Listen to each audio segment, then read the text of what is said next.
Welcome to our podcast. We don't have a name yet as of the time that we're recording this. We're going to add it in post because that's how we roll here at this no name podcast.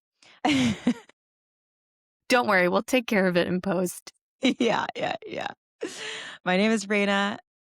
And I'm Grace. Yep. And today, well, first let's just start out with Rants and Raves before we go into like the meaty part of the podcast. Yeah, this is the foreplay. Yeah, Before the we get into foreplay. Let's get into the foreplay. Rants and Raves. Grace, you have one for this week? I actually don't have one. My rave is that I am preparing to officiate a wedding.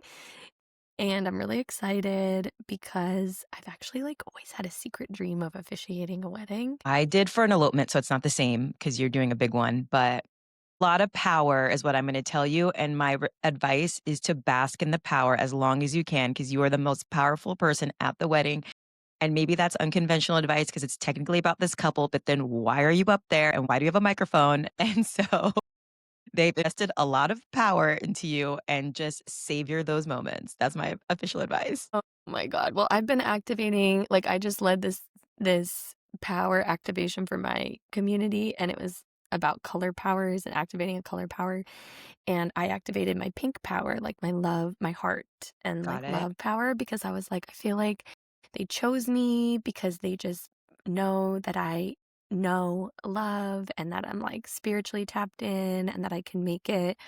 I just think they chose me not because I'm their closest friend. I'm not their closest friend, but I You're like the am somebody. closest thing they have to like a rabbi or a priest. Yeah. Yeah, Yeah, because spiritually. I'm a Yeah, I got spiritual it. guide, but I'm taking it very seriously because I think it's really my job to represent true divine love and channel that in for the wedding. That's how that's the power I'm assuming that I have I was and talking that more I'm working on. like absolute power is what No, I I was. know what you're talking about. But I am tuning my aura and my energy to the tune of love to bring it in because I think that's what's I needed for love this that. That's very ceremony. cool.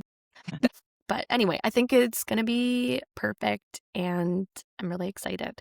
Yeah, very fun. That's exciting. Okay, I don't really have one, but I could rant about. Well, okay, this is like serious note is like the ice raids that are happening in LA. It's like really intense, and I have a really big soft spot. Well, for human beings in general, generally like Latinos and Hispanics because I love the language. Like I have a passion for Spanish, and so it's been really tough here. Like last week, my cleaning lady was like crying in my apartment. She was like recounting her crossing to the United States and like how grateful she is that she gets the chance to be here and she's safe, and talking about the kind of violence that has afflicted her family from her home country, and that kind of stuff just makes me really sad. And I'm the child of an immigrant. My mom's an immigrant. I'm first generation American on my mom's side, and I'm just thinking about her. And I mean, her family didn't come here escaping anything, but they're just looking for a better opportunity for their family. And it just makes me sad to think about the people who are trying to do that for their families and just,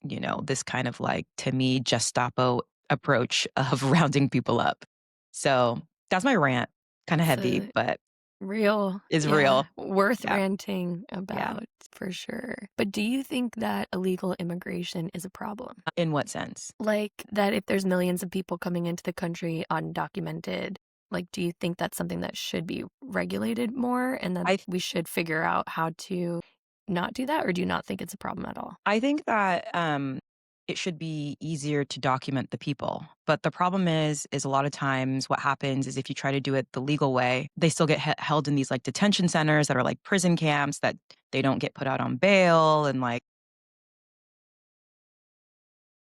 Well, I think that was just the Trump way of doing it. What was the last I thing? don't think that that's necessarily a Trump thing. I think that he got a lot of publicity for it. I mean, this is one of those arguments that happens from, I think, conservatives that say that every president does things like that. And I would agree with them. He was forcing them, people who were claiming asylum, which is like a very specific way to come here, he wasn't letting them stay in the United States at all. They were being deported or like let back out in Mexico, regardless of where they came from. And so it created this like camp at the border of Mexico, which is like a murder city, basically. It's like they let the detainees out at the same time every single day. So they're getting kidnapped a lot by cartel or whoever is down there. there's a lot of discourse, I mean, obviously online right now, talking about what's going on here around the country. And people are comparing it a lot to Anne Frank and her family. And one thing that I didn't know before, and I didn't fact check this, so somebody can fact check this for me, but the person who was saying it seemed legit. Apparently, her dad applied for citizen or applied to migrate to the United States 2 times and got denied both times. So he didn't come. And so that would be doing it the legal way. Yeah. And there was no asylum process at that time. Um, and he didn't come and he stayed and his whole family was obliterated. So, I mean, what would you do for your family if you were escaping someplace and, the legal way was time consuming, whatever it may be? But I do think that the United States, it would be good to know who's in the country, right? But Yeah. Like most people are immigrating like for asylum. I think the vast majority, 99.9% of them are not criminals, are not looking to do anything bad. They are just looking to like improve their lives, whatever. But when you do just have porous borders without any like checks and balances, like when I heard the number of people that are illegally come into our country a year, it's like millions, like tens of millions, hundreds of millions. And I was like floored. Like I think I thought when I would hear about immigration, I'm kind of like, oh yeah, okay, it's like some small problem. I just remember the number being like my jaw dropped. I'm like, oh my God, is this okay? Like, are we, like, you just wonder, like, why, if we have borders for a reason, if we want to have people documented, like, what are we at risk for? But then the interesting thing is, I went down this rabbit hole when the ICE stuff was happening because I was like, like, how big of a problem are the undocumented workers? Like, what is this doing for or against our state and country and whatever? And like, they do cost money for like,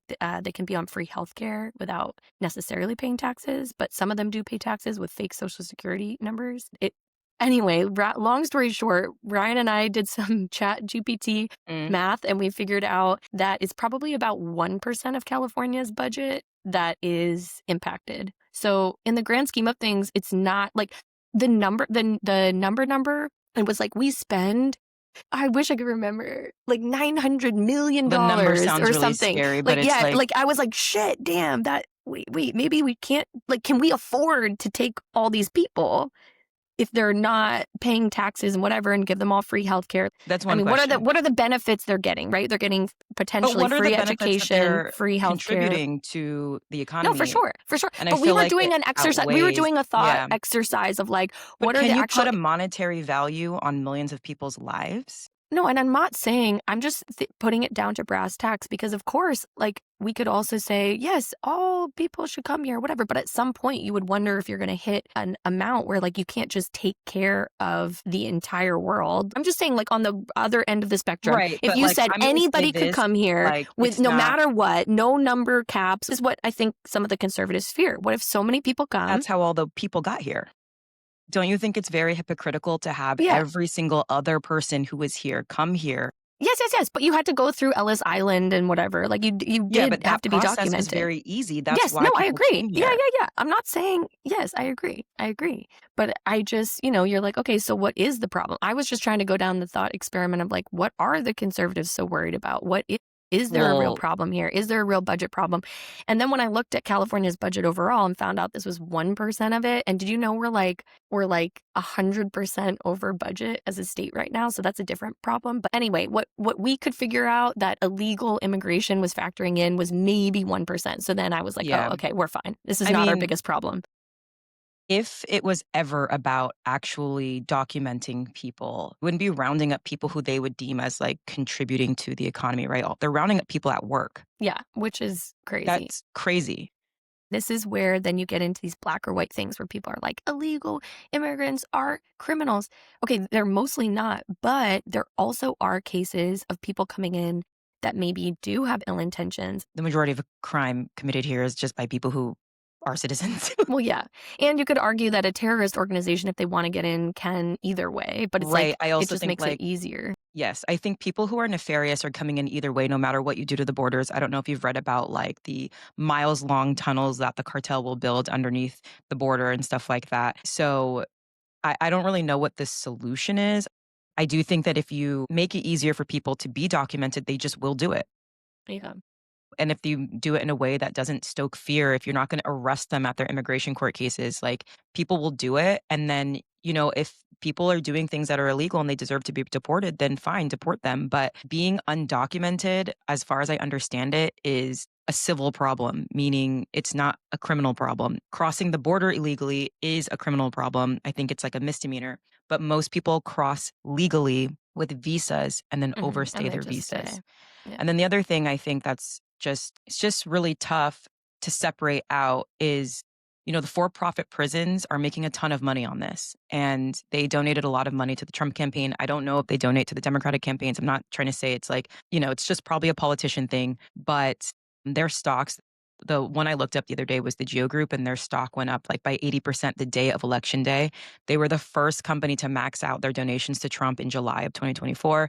41% of their $2.4 billion budget comes from ICE. And they had a shareholder meeting in December 2024 saying how they were expecting to make back at least $400 million this year from the federal government's expansion on ICE detention. And they support ICE in a lot of different ways, not just detention centers, but like tracking the immigrants, all these different things, because they made a $70 million investment into ICE related things this year.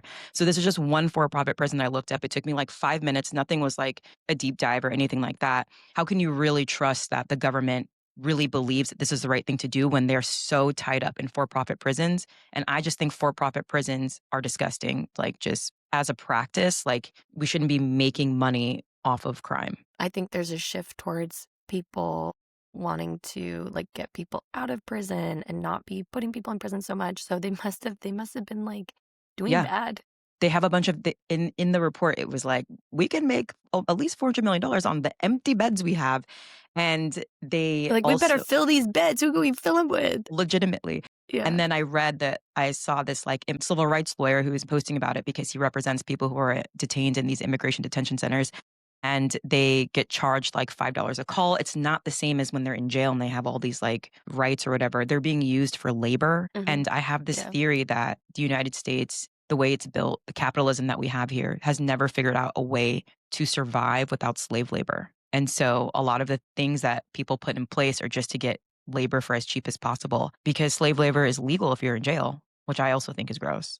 I just don't think you should be able to outsource to prison. I don't Yeah. know, Well, unless. like, what if it's minimum wage? Just pay the Yes, I minimum think that wage. is Then it's just a fair. minimum wage if you Yeah, want to but I work. think it should be like a program, not like, how can we rehabilitate you? How can we make Yeah. sure that you don't end up in this situation again? You work for this company for minimum wage, and when you get out, we'll give you the actual wages when you work for us, not like, let's take advantage of you and your body while you're trapped in this place and probably don't have a family to support you. On a side note, I've been rewatching Orange is the New Black. I don't know if you've ever seen Hmm. that. And I don't think I ever finished it, but it's kind of scary when you watch it because it actually gets to a part where they build an ICE detention center, and the prison, they like show the corporation that's in charge of it, and they're like bragging about how much money they can make from ICE Wait, detention is centers. this a new season? No, it's from like 2018 or something. They 2018. already It ended in had ice? 2019. I didn't know they had ice then. ICE has been around not forever. It's like a relatively, in the scheme of things, it's relatively new, but Wow. yeah. Okay, you might be onto something. All right. That we can parking lot this Yeah. and come back to it and do a deeper dive. So it's really funny, quick story. Alex has a friend. He's in like 17 group chats or whatever. And this morning he just starts cracking up laughing in bed. And I'm like, what is he laughing at? And one of his friends had sent like a photo to the group, but instead of sending the photo, he just like took a screenshot of it in his camera roll. And in it were all these photos of his like dick pics and like a screenshot, like a shot of him like sucking a dick or whatever. He had accidentally, because it was his favorites photo. So he had accidentally sent, and his whole group was just like, what the fuck, dude? So we started laughing. And then Alex is like, what is going on? Like, so his friend is gay. So it was like him giving a blowjob, him in like on all fours, just sending a dick pic. And the friends were like, what the fuck is this? And Alex started laughing. Is like, what is this? It's just like a gay thing. Like, are they all this horny? And I was like, aren't all guys that horny? And then we started getting into nudes. And I was like, you never made a sex tape, you never sent nudes. And he was like, he made one in college maybe, but I was like, I mean, I feel like everyone does that. And then he was like, you never send me nudes. So I'm like, oh. No. You So walked right into I walked that right into one. that one. So today when I got out of the shower, I sent him a titty pic. Nice.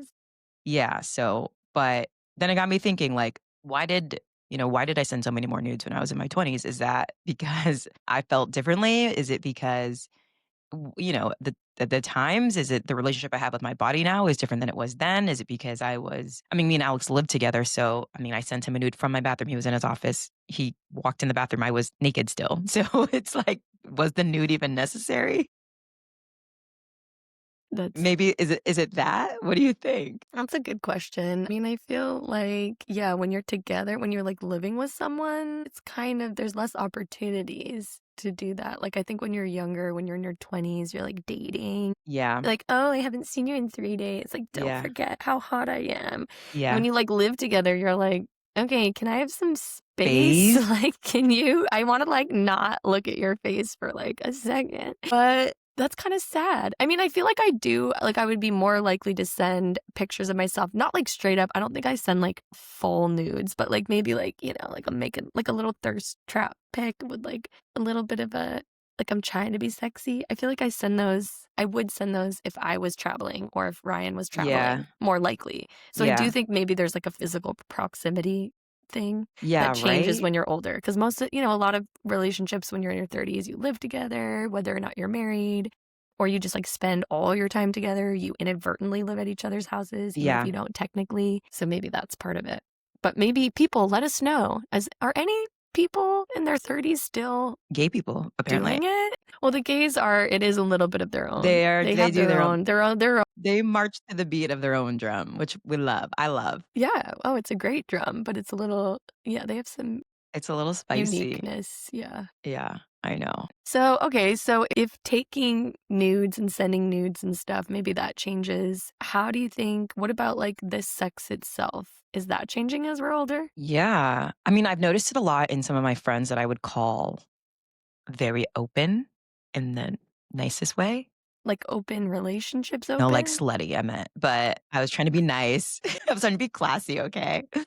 Open-minded, open-minded. My friends were the most open-minded. Liberated, sexually liberated. Okay, now you sound like a dad. So, yeah, I think the sex is a little bit different. Feel like in your 20s, it was okay, and also maybe a goal to maybe just have at least, I'm not gonna call any names, but have like the funniest experience possible or like the funnest. So it could be like, it was just a little bit more like less selective on who you might sleep with because you would do it for the plot. Mm. And now I've noticed a lot more that it's a little bit like slower pace. Like you gotta like the person, you gotta like have, some sort of like relationship with them, rapport. Maybe not necessarily like dating. Like you don't have to be boyfriend, girlfriend, but definitely is like a slower pace. I think people are trying to like protect their peace. I think it has almost less to do with, having sex with randos and more to do with like just protecting their peace in general. And then a lot of people are in long-term relationships. Like almost everyone I know in LA, this is why I'm moving, is in a long-term relationship, including me, just FYI. Yeah, but single people are my favorite people. Yeah, that's interesting. So if we're experimenting more in our 20s and Yeah, just trying different things out, and then in our 30s, maybe we're more responsible, playing it more safe. I mean, it's hard yeah, for me to say because I've been married my entire 30s. So I, although I guess within our relationship, I can also think about how like experimentative it was. but I'm you not, started dating in your 20s. we started So that dating, was we were probably when most of the 25. experimentation is happening. Yes, Yeah. we started dating when I was 25 and we got married when I was 28. So did that mean I only got half the experimentation? Yeah, because now he's having sex with someone's wife. That's his. Like You know? whose? Like, it's not the same. Like, you But want it your wife to do that? Like, guys are so weird about stuff like that. You know what I mean? Like, they're like, but "Do it you want?" kind of depends.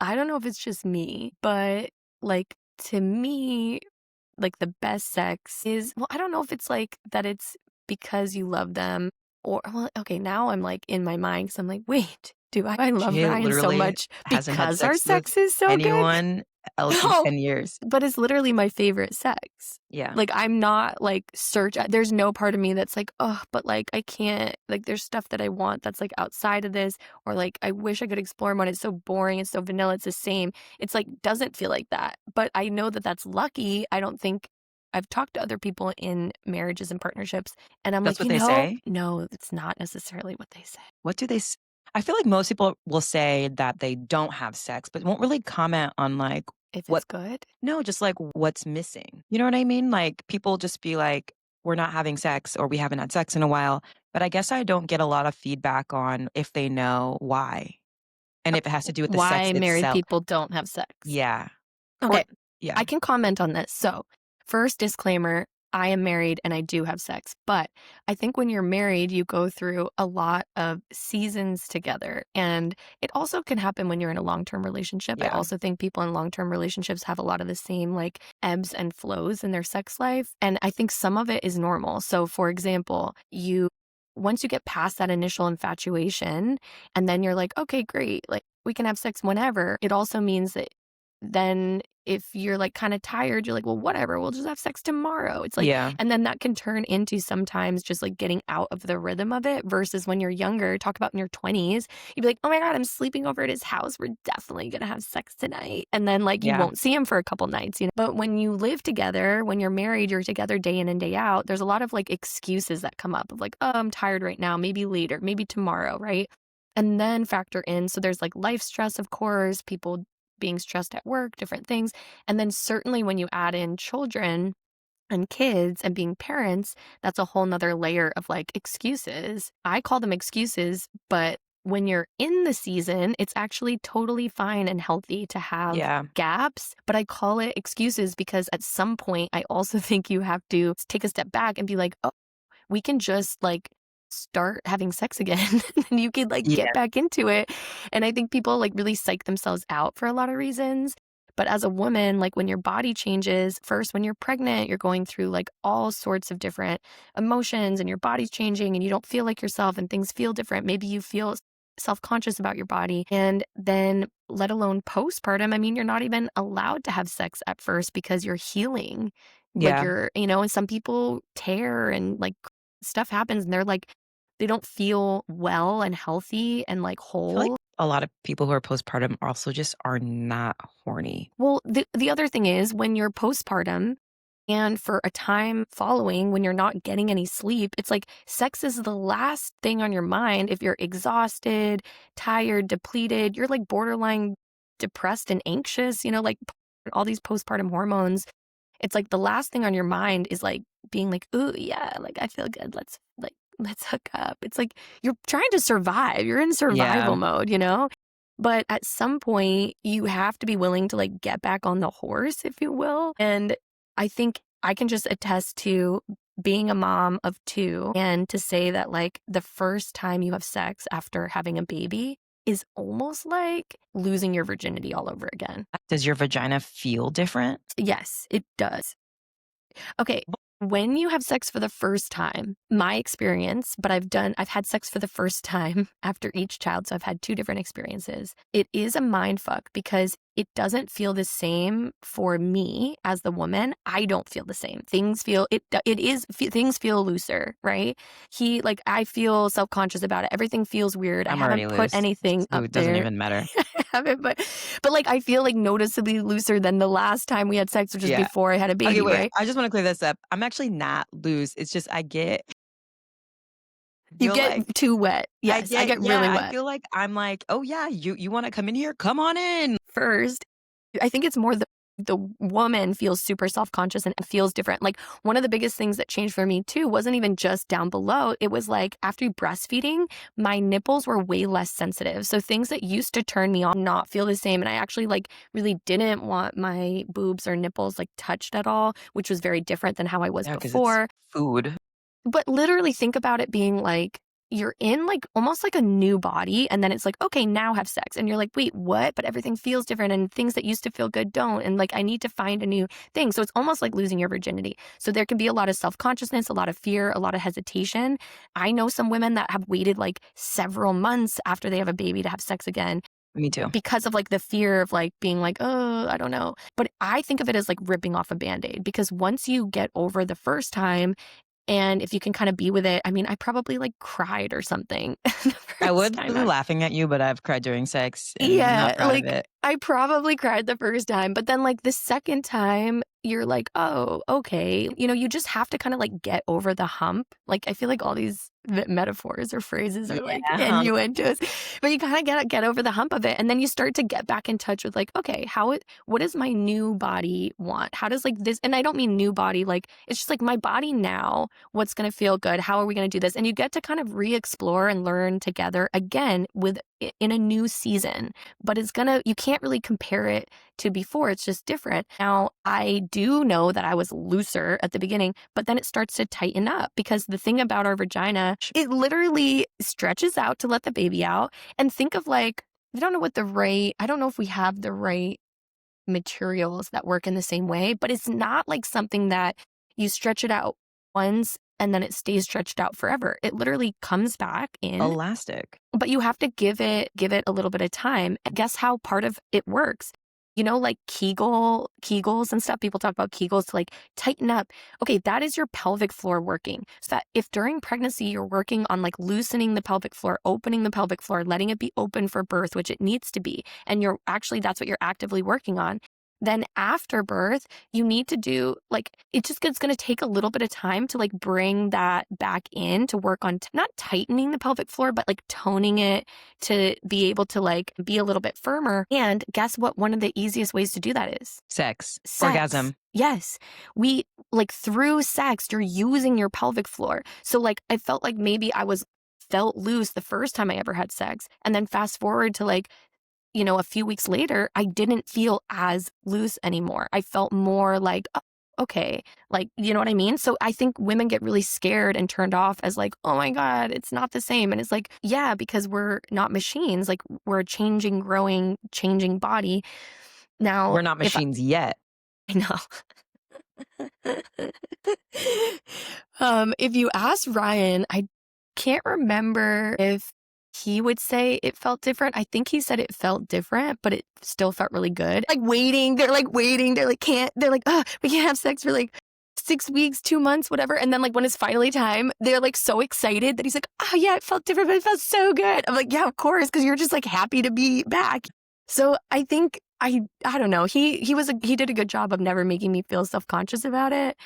And we just kind of like, yeah, I don't know if that was the question you asked, but Me either, but good answer either way. And then, but I did have another question is like, how does that compare to sex when you're pregnant? Talking about like later stage, not like when you just have like a baby yes, burrito. it actually is similar to any body self-consciousness. So when you're pregnant, the factors that play are, okay, there is the fact that you're a little more tired, a little more hormonal, things like that. People are But very out of breath too. Like sitting next to a well, yeah, really, really pregnant person, I'm like, well, your whoa. body's like working Yeah. overtime. Like your heart has to like pump blood through all this, and then you have all this added weight and all this stuff. So you don't feel totally yourself. But I would say that I think what holds most women back is because you have all this extra literal weight in your belly. Think of every single thing that we've learned about what it means to be beautiful and what beauty. It's like slim belly, like having a big plump round belly. Like it's really hard, I think, to like get your mind around like that too is sexy, and that like is sensual, and that is like the woman's Some body. people like that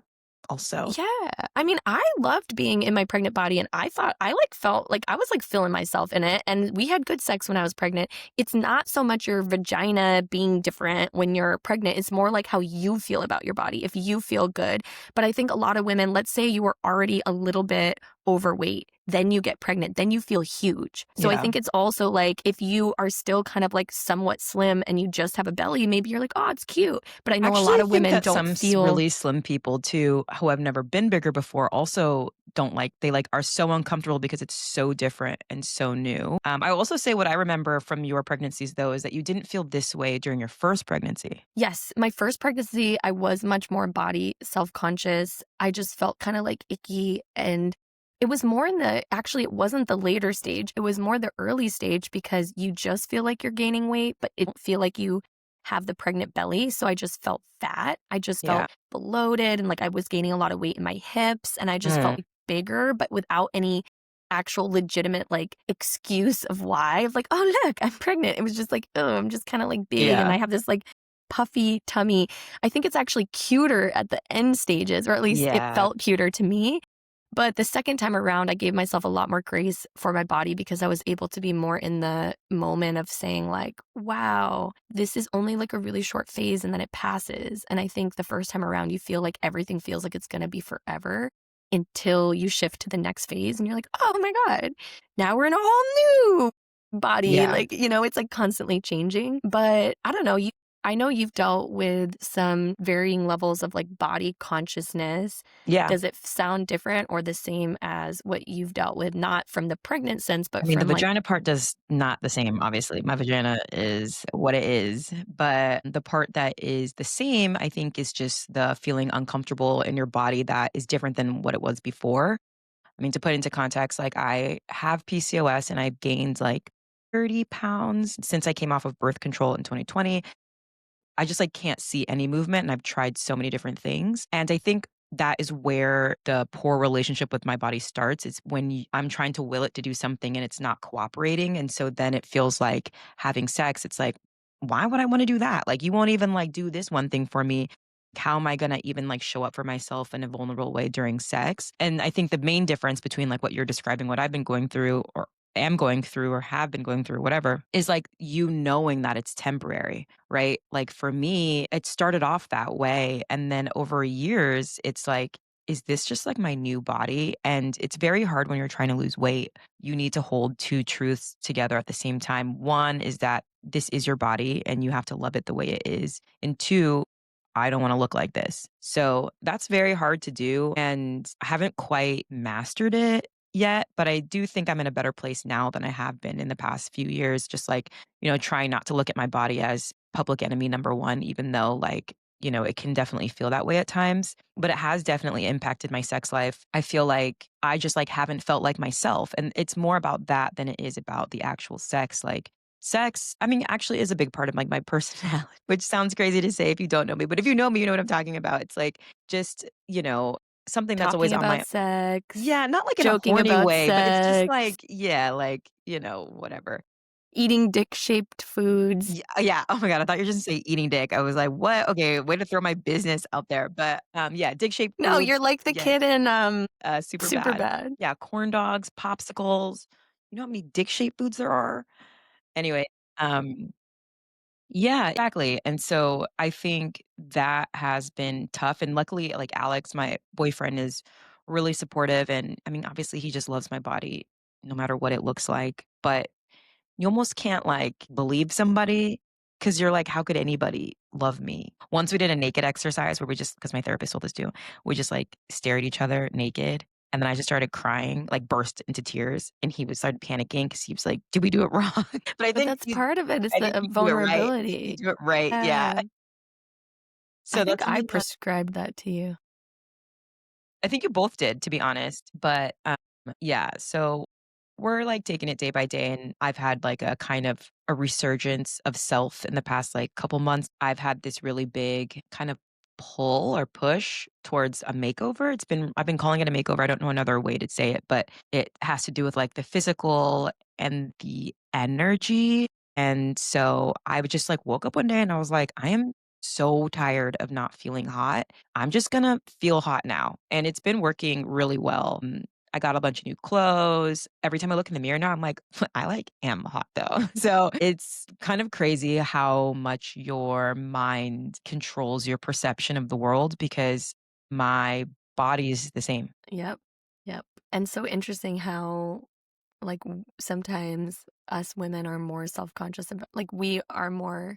We're harder on ourselves than anybody. You're even harder on Right, yourself than other women. Like, right. no, not a single person has ever told me that I'm overweight except for the clinical definitions, which, by the way, I am 3 points away from being obese, which, yeah, someone said something to me like, "Oh, I'm sorry," or something, and I was like, "Honestly, I don't care. I feel like it's more hurtful that I'm in the overweight category. I feel like that's meaner than being in the obese category. I've gained weight. This body is like not the body I'm accustomed to. This is like I'm not obese, and this is a perfectly acceptable, lovable body to have on this planet. So it's just crazy to see that. It doesn't take into the account, like my lifestyle, my body shape, like all this stuff. So it's just a good reminder that like you're not really defined by a number on the scale. Even I'm not like a weight person anyways. I don't really care how much I weigh, but just some context. Sometimes I have to say that because one really hard thing about this has been arguing with people about how I feel about my body. I'll be like, I feel fat, like I feel this, and people are like, you're not. And it's like, okay, but I'm having an experience that's like my own. And that's like where I don't like the body positivity thing, where I'm like, okay, so now you're just like invalidating how I feel or like my like struggle that I'm going through. And that's been one of the hard parts about it. Yeah, interesting. But you're feeling better now. You're feeling Yes. Well, I'm feeling like hotter. I don't know if I'm like hot, feeling hot. sexy yet. So I'm feeling like hotter.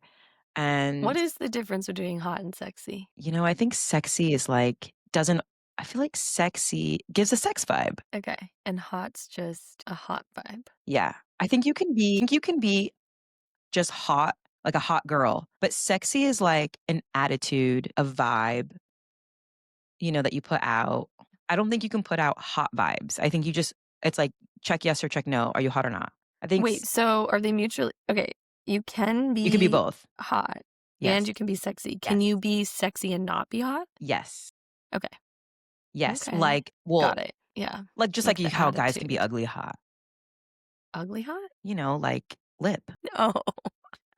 But he's just hot in my world. Well, he is for sure ugly hot. I mean, he's hot. Like I find him very hot, but like, come on, you gotta, or like a guy who's like really charismatic can be really sexy, but maybe he's not like super hot. But Yeah, you'll yeah, find yeah, him yeah.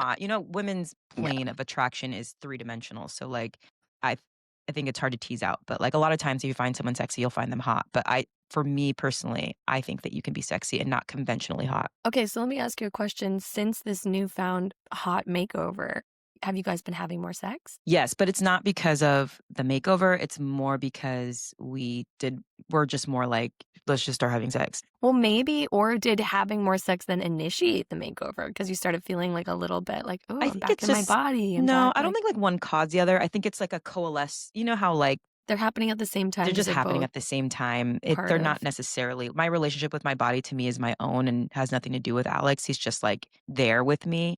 Well, I'm not Eh saying that it would be because he is having sex with you. I mean, also, if that's the way that you are experiencing pleasure.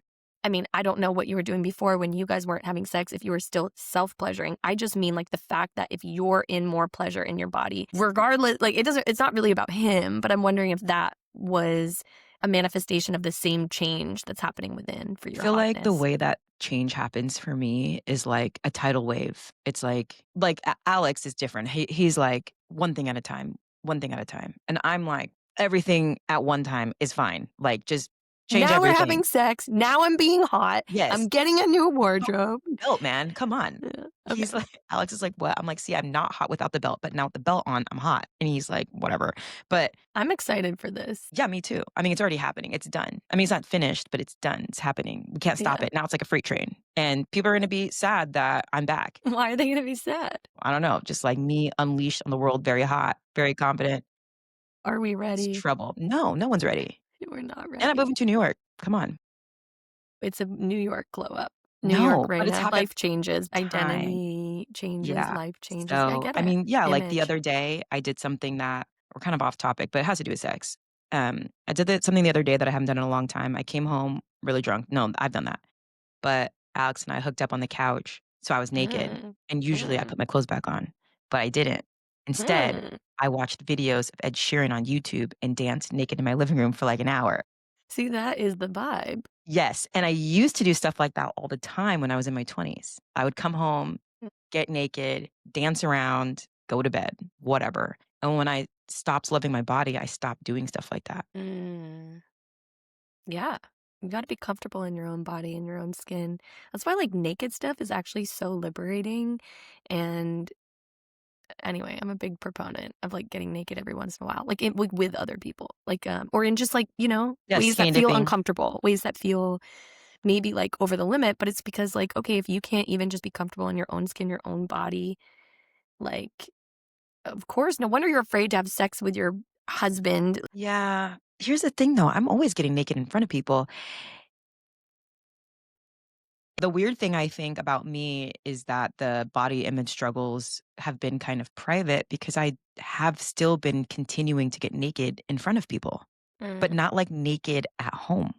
mm, Like when we're like naked, interesting. you I wonder know? if there's some I wonder how we would interpret that, like, were you then still getting naked to other people so they wouldn't know that you're Does this have to secretly do with my self-conscious Venus? This is inside? Gemini. Sounds like a pretty Venus and Gemini thing to me. Because I'm just thinking about like skinny dipping in Italy, skinny dipping in Mexico. Do skinny dip a lot. Yeah. Yeah. Wow. Skinny Okay. dipping I in don't know. Mexico again. Wow, I'm thinking of a lot of different times We're gonna have abroad. to, yeah, I don't quite know. Maybe I there's was a the deeper meaning. only naked person at New Year's Eve at your house. Yeah. No, Yeah. that's what I mean. Yeah, and skinny dipping alone is a different. That's just you being naked. That's not even. Yeah, I guess so. So isn't that weird? Like, Maybe it was like your body like calling out to have more naked time. Like you weren't letting it do it like soberly and with actual love. So it had to like unleash itself yeah, when you weren't I ready. don't know. I don't know Who either. knows? But now I'm naked at home again. Okay, I'm happy for that and naked dance parties. Yeah, we love those. So, okay, so is that the only difference? So 20s to 30s, we experiment more in the 20s, then we're more risk averse in our 30s.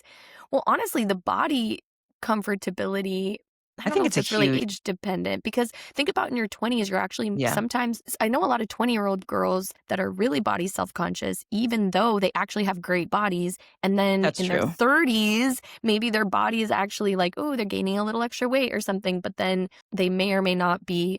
Maybe they're more confident in their 30s. So I think that Yeah, could go either way. I think it's about yes. like your own relationship with your body and the image. Yes. I do think that in your 20s, there's a lot of looking for external validation. So if you aren't happy with your body in your 20s, the thing that you might do about it is look for someone to validate your body and by way of sex. And I don't think that you would do that as much in your 30s.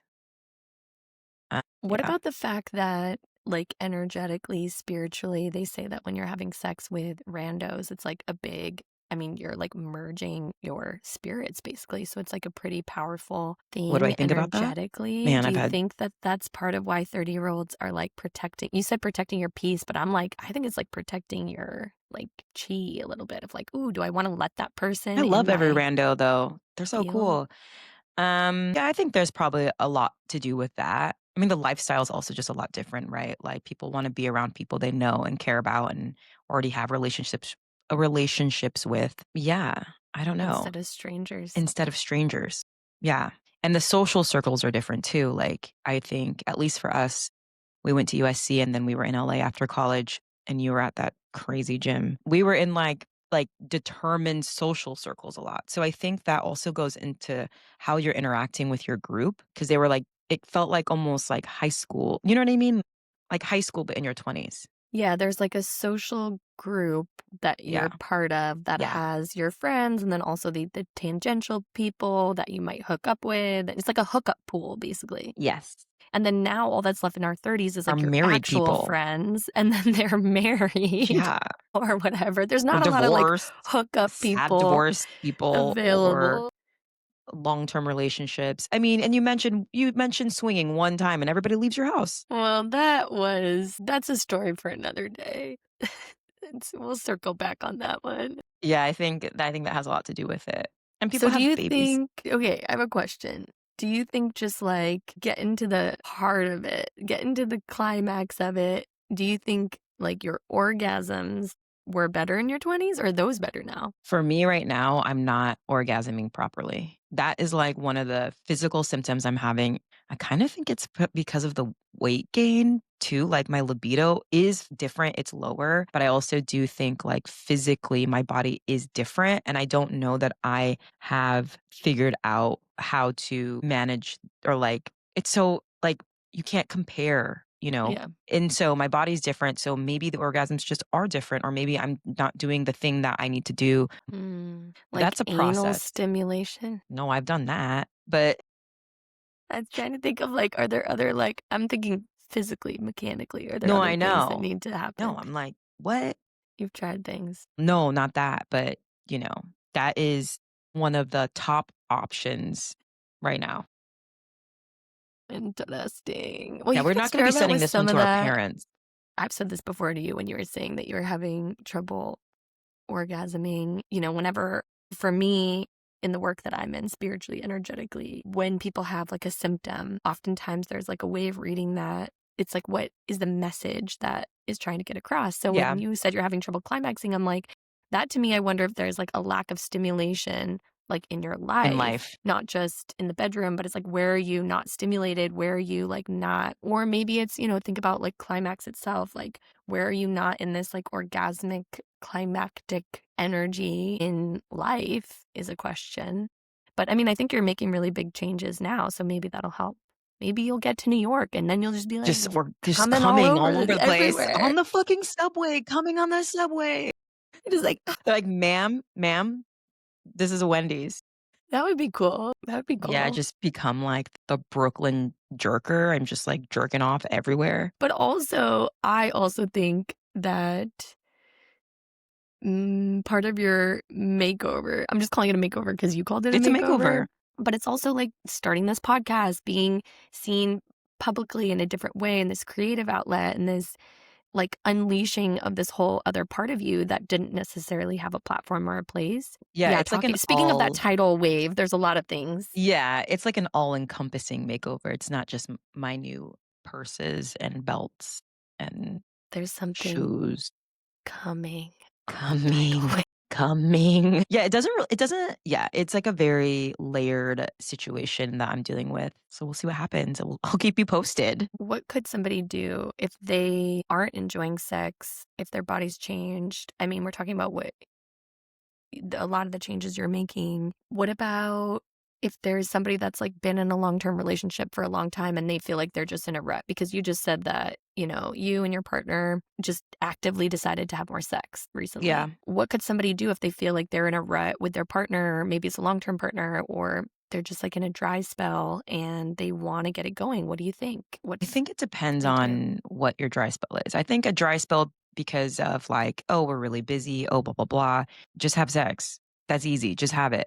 But I do think that sometimes some of these dry spells are actually like, it's like a barometer for what might be going on in your relationship. Not saying that just because you're having sex, you're in a bad relationship, but the way that I took it when we weren't really having as much sex as we would have liked is that we just didn't feel connected. And it wasn't like good or bad, or there was no like blame or anything or even a reason, but we weren't like finding ways to connect back to each other. And really, to your point, you're like, you're tired. Everyone has an excuse.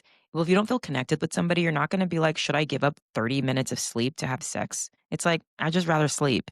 And so I think working on rebuilding that connection, and that looks different for everybody. Like, I think we talk about this all the time. To me, like sitting next to each other in the same room isn't quality time. Like, I need like eye contact. I need like phones screen down. I need like interaction. Like you can find the craziest guy and just have sex with them, but you need to make it interesting and fulfilling in different ways when you're in a long-term relationship. That's at least what works for me. Yeah, I think that's great advice.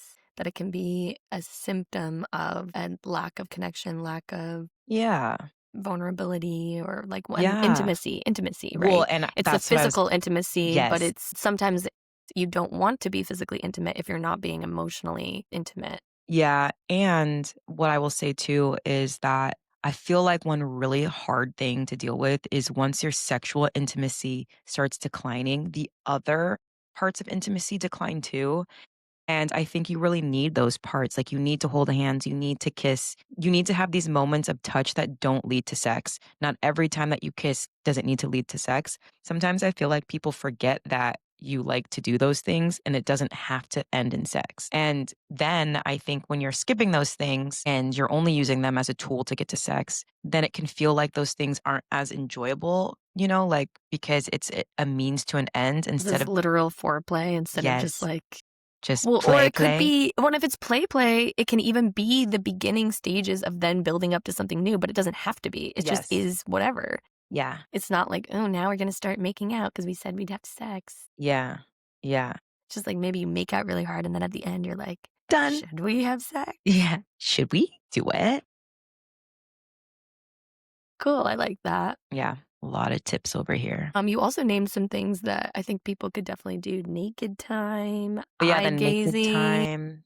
Naked time, especially if you're having body image issues. Naked time with yourself in the mirror, you could start there too. Like, I think people should start there, to be honest, because I think a lot of times these problems come up in our interpersonal relationships. But I feel like 90% of the problems we have are just our own problems that we are like bringing into our interpersonal relationships. And it's so easy. It's easier to be like, well, you don't ever initiate. Will you always say you're busy? Will you?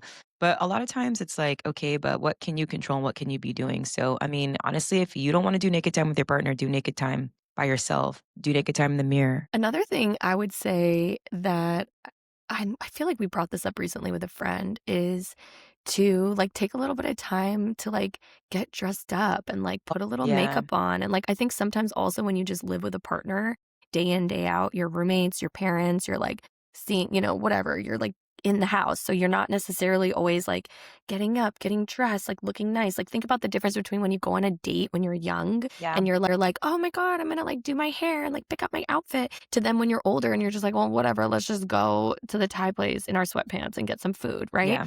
And I do think that there's something about that act of like preparing yourself, getting ready. It's not about that it's all physical and about looks. It's about like that like intentional Yeah. like preparing yourself. You're adorning yourself. I actually really like that word. You can like adorn yourself with what you're wearing and how you look, like what you're putting on your face. And it's like it's a ritual for you to feel good about yourself Yeah. first. And then, of course, with the added bonus of like, and I'm preparing because I want to be seen. I want Yeah. my partner to see me and I want them to find me sexy, sensual, whatever, beautiful. Like you're like putting on a certain like look and light that you want them to see you as. So I feel like that's a really easy thing that people don't like kind of forget about. Yeah. But like sometimes I like don't feel like having sex if I'm like just in my sweatpants and whatever, it's like, but if I get ready, then I'm like, okay, like take Yeah. me Yeah. Yeah. now. Yeah. And like puts a whole new spin on lingerie. Like, Yeah, because a lot of people are like, what's the point of lingerie? And I've always been a big fan of lingerie because it's like fun. It's like dressing up for sex. It's like a sex yeah, costume. Like it's yeah. just Well, and it adds. and it Yeah. can be, and I'm saying like it can be as much as like literally buying lingerie, putting that on, being like it's sexy time. And I mean, it could literally be getting dressed earlier in the day, Yes. just putting a regular dress on and being Yeah. like, "Hey, babe," and like giving him a kiss, and like like you just gotta like.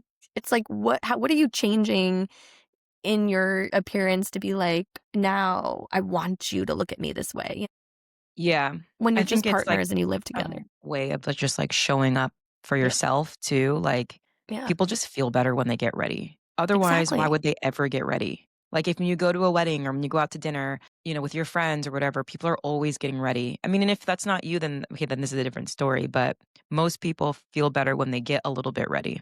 And that could look to Yeah. anybody. I mean, it could be like you go in and you like brush your teeth and you like put on like a little like essential oil scent. It doesn't have to be about like putting a bunch of makeup on your face, but it's just like, what are you doing to consciously, yeah, pair? Okay, Reina, Wait, I'm let's gonna, wrap it up. Okay. yeah, we're wrapping it up.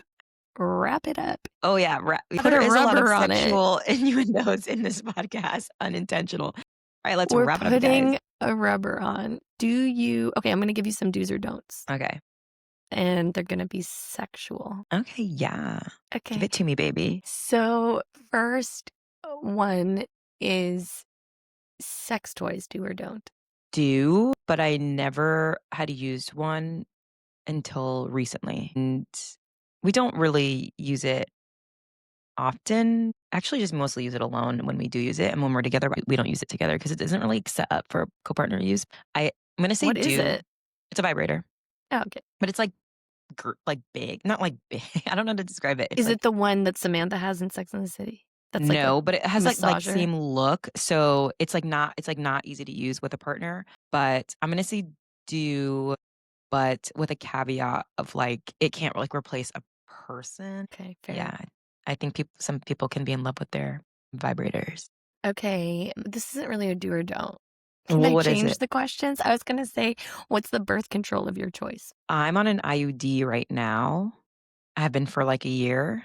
I have PCOS, so it was like the easiest for me. I wasn't either I wasn't ovulating or I was like having 2 week long periods, whatever before when I was on nothing. But you're on nothing. No, you're on family planning, which I'm is on like family nothing. planning, natural cycles. Yeah. Yeah. Oh, I do like natural They have a cycles. thing now it's, like, official. It's FDA approved now, It's Raina. I been. got a No, it's check been. mark. No, I know. Yeah. But I used to do this on my own with my own calendar, and it was, like, by the moon, and it was not a FDA approved. Yeah. No, I feel like you're not, well, you weren't as on it Now I have, as like, natural cycles is. basal temperature data, which Yeah. is, like, the whole only thing that actually makes it Yeah. legitimate. Okay, well, one more do or don't. Do or don't have a threesome with your long-term partner. Ooh, damn. That's tough. I'm going to say do because I'm putting it out in the universe. But I will say with 100% certainty, it's better to be the third. Mm. Yeah.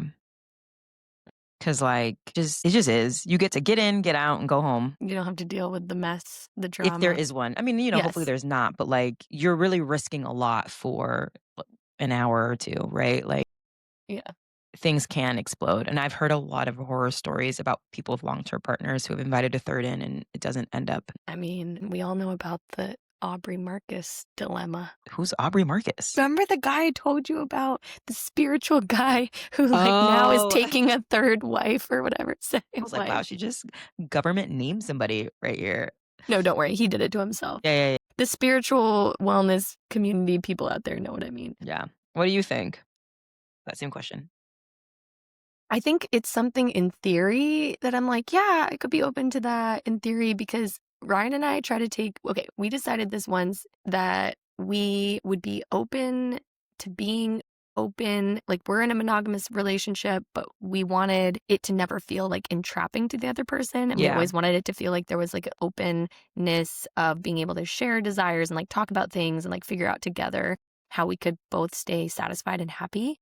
So I feel like I've always been like, open to that, but then it's never in reality, like, presented itself in a way that's been, like, actually intriguing to me or him. You know Yeah. what I mean? So, like, Yeah. We're it's like, like a yeah. it's like a in a blue moon in life could happen, I but, think like, orgy would be easier than literally selecting one person to come in you know what I mean? Like, orgy, like, you mean, like, 4 people, like, no, it's gotta be swinging more or, than like, 4. 4 multiple? is a Oh, like, foursome. Gotta full be like 5 people, at all the least, but at people. least 6 probably. Like, because then it's like you didn't You don't handpick even some. know who's who. Yeah, and like limbs are everywhere, like whatever, but handpicking. But in orgies, do people actually like 6 people are in one bed? Or is it like you're at like a house and like a couple people go off here and a couple people go off there? That's middle school shit, okay? I don't know. I've never been in an orgy. Have you? No. Wait, well, no. More than what do we say? More than 5? You No way. said more than 5. What's your max? I feel like a 4 is a foursome. Yeah. Okay. Yeah. All right. Well, TBD, there's still time. We'll Lots of circle time. back. Still a We'll lot of game circle back, left. folks. We'll let you Yeah. know how All it right. plays out. That's all we got today. That's all we have for you. If Yeah. you enjoyed this, please tell us in the reviews. Okay, yeah, that wasn't awkward. But yeah, I'm not good at that part. You do no it right now. worries. Grace isn't always like that, but we appreciate you. Till next time. Bye. Bye.